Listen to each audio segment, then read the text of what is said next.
తాజా అంశాన్ని చూస్తే ఖమ్మంలో రాత్రి నుంచి ఎడతెరిపి లేని వర్షాలు కురుస్తున్నాయి. ఇక మరింత సమాచారం మా ప్రతినిధి లింగయ్య నాడి తెలుసుకుందాం. లింగయ్య చెప్పండి, ఇంకా వర్షాలు కొనసాగుతున్నాయా? ప్రస్తుతం తాజా పరిస్థితి ఏంటి?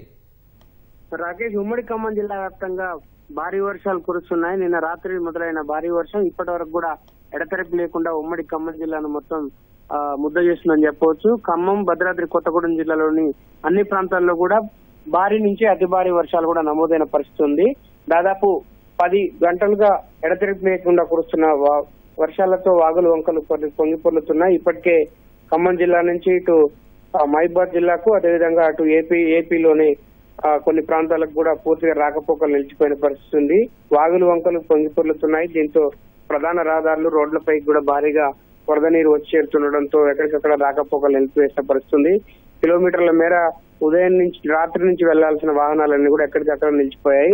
మరోవైపు ప్రధానంగా ప్రాజెక్టులకు కూడా భారీగా వరద నీరు వచ్చి చేరుతున్న నేపథ్యంలో అధికార యంత్రాంగం కూడా పూర్తి స్థాయిలో అప్రమత్తమైంది.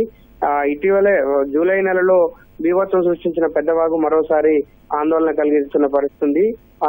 పెద్దవాగు ప్రాజెక్టు సంబంధించి భారీ గండిపడిన నేపథ్యంలో అక్కడ ఒక రింగ్ బండును కూడా మళ్ళీ నిర్మిస్తున్న పరిస్థితుల్లో ప్రస్తుతం భారీ వరద నీటి ప్రవాహానికి ఆ రింగ్ బండ్ కూడా కొట్టుకుపోయింది. ప్రస్తుతం ఆ దిగువ ప్రాంతానికి కూడా భారీగా వరద నీరు పోటెత్తుతుండడంతో అధికార యంత్రాంగం అక్కడ స్థానికుల్ని ఇబ్బంది లేకుండా, ముంపు లేకుండా చూస్తున్న పరిస్థితి. మరోవైపు మనుగూరు అయితే రాత్రి నుంచి కూడా గదగద వణికిపోతుంది భారీ వర్షానికి అని చెప్పవచ్చు. మొత్తం మనుగూరు పట్టణం అంతా కూడా, మున్సిపాలిటీ అంతా కూడా భారీ వర్షాలతో మొత్తం పట్టణాన్ని మొత్తం చుట్టేసింది.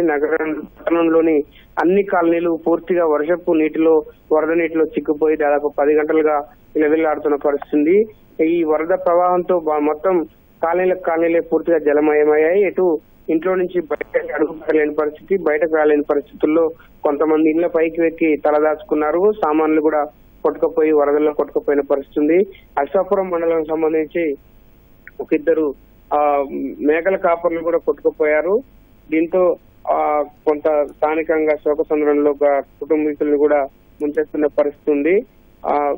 అశ్వాపురం మండలకు సంబంధించి ఇద్దరు కొట్టుకుపోయారు. వాళ్ళిద్దరిలో ఒకరి మృతదేహాన్ని కూడా కాసేపటి క్రితం గుర్తించారు. మరొకరి మృతదేహం కోసం అధికారులు వెతుకుతున్న పరిస్థితి ఉంది. నీలమయ్య అనే వ్యక్తి మృతదేహం లభ్యమైంది. ఇంకొక మహిళ ఆచూకీ కోసం గాలింపు కొనసాగుతుంది. ఉమ్మడి ఖమ్మం జిల్లా వ్యాప్తంగా కూడా భారీ వర్షాలు.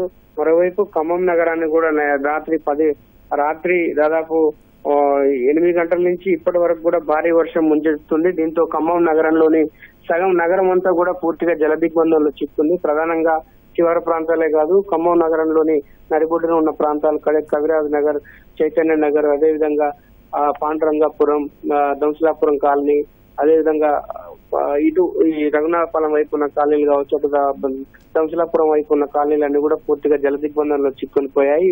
కాలనీలే పూర్తిగా మునిగిపోయాయి. 10ల సంఖ్యలో వాహనాలు, కార్లు, అదేవిధంగా ద్విచక్ర వాహనాలు కూడా వరదల్లో కొన్ని కొట్టుకుపోయాయి. ఇంకో కొన్ని వరదల్లో చిక్కుపోయిన పరిస్థితి. ప్రస్తుతం మున్నేరు కూడా భారీగా వరద నీరు వచ్చి చేరుతుంది. ఇప్పటికే 25 అడుగుల మేర ఉధృతంగా మున్నేరు ప్రవహిస్తుంది. దీంతో మున్నేరు ప్రభావిత ప్రాంతాలైన దాదాపు 10-15 కాలనీల ప్రజల్ని సురక్షిత ప్రాంతాలకు తరలించాలన్న ఆలోచనలో అధికార యంత్రాంగం ఉంది. 2 జిల్లాల్లో కూడా అధికార యంత్రాంగం పూర్తిగా రెడ్ అలర్ట్ ప్రకటించారు. ఎట్టి పరిస్థితుల్లో కూడా అత్యవసర పరిస్థితులు ఉంటే తప్ప బయటకు రావద్దని చెప్పి 2 జిల్లాల కలెక్టర్లు కూడా ఆ ప్రకటన జారీ చేశారు. మరోవైపు భద్రాచలం వద్ద గోదావరి నీటి మట్టం అంతకంతకు పెరుగుతుంది. ప్రాజెక్టులకు కూడా వరద పోటెత్తుతుంది. ప్రాజెక్టులకు కూడా వరద భారీగా వచ్చేరుతుండదు. ప్రాజెక్టులు కూడా అధికార యంత్రాంగం అక్కడ ఎటువంటి చర్యలు చేపట్టాలన్న అంశంపై దృష్టి సారించారు. ఎట్టి పరిస్థితుల్లో కూడా ప్రయాణానికి రాకపోకలకు సంబంధించి ఎట్టి పరిస్థితుల్లో అనుమతి లేదని చెప్తున్నారు. ఎక్కడికక్కడ రోడ్లు తెగిపోవడం కావచ్చు, అదేవిధంగా భారీగా వరద ప్రవాహం ప్రధాన రహదారులపైకి వచ్చి చేరుతుండడంతో రాకపోకలు నిలిచిపోతున్న పరిస్థితి. గంటల కొద్ది కూడా ఎదురు చూడాల్సిన పరిస్థితుల్లో అత్యవసర సమయంలో మాత్రమే బయటికి రావాలి. లేకపోతే ప్రయాణాలు కానీ ఇతర ప్రాంతాలకు వెళ్లే అవసరాలను కూడా తాత్కాలికంగా రద్దు చేసుకోవాలని చెప్పి అధికారులు ఆదేశాలు జారీ చేసిన పరిస్థితి ఉంది. రాకేష్, ధన్యవాదాలు లింగయ్య.